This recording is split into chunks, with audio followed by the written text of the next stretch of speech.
সফলতা কখনো হঠাৎ করে আসে না। সফলতার পিছনে থাকে দৃঢ় সংকল্প, ডিটারমিনেশন, ডিসিপ্লিন আর ধৈর্য। ডিটারমিনেশন মানে শুধুমাত্র এটা না যে তুমি স্বপ্ন দেখবে, এটা হলো সেই শক্তি যা তোমাকে প্রতিদিন কষ্ট, ব্যর্থতা, চ্যালেঞ্জের মধ্যে দিয়ে সামনে এগিয়ে নিয়ে যাবে। আজ যদি তুমি অনুশাসন ধরে রাখতে পারো, আগামীকাল সেটাই হবে তোমার সাফল্যের চাবিকাঠি। দেখো, থমাস অ্যাসিডের কথা ভাবো।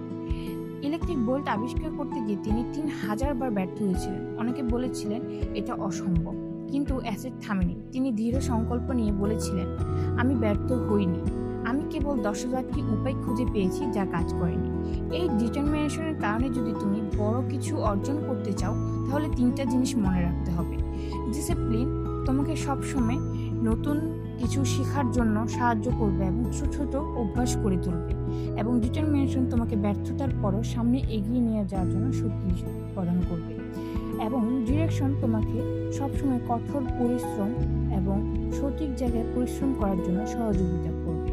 আর যদি তুমি আলো দেখতে পাও, তাহলে মনে রাখবে, success don't need a perfection, success need a determination. যদি তুমি না থামো, তাহলে তোমাকে কেউ থামাতে পারবে না।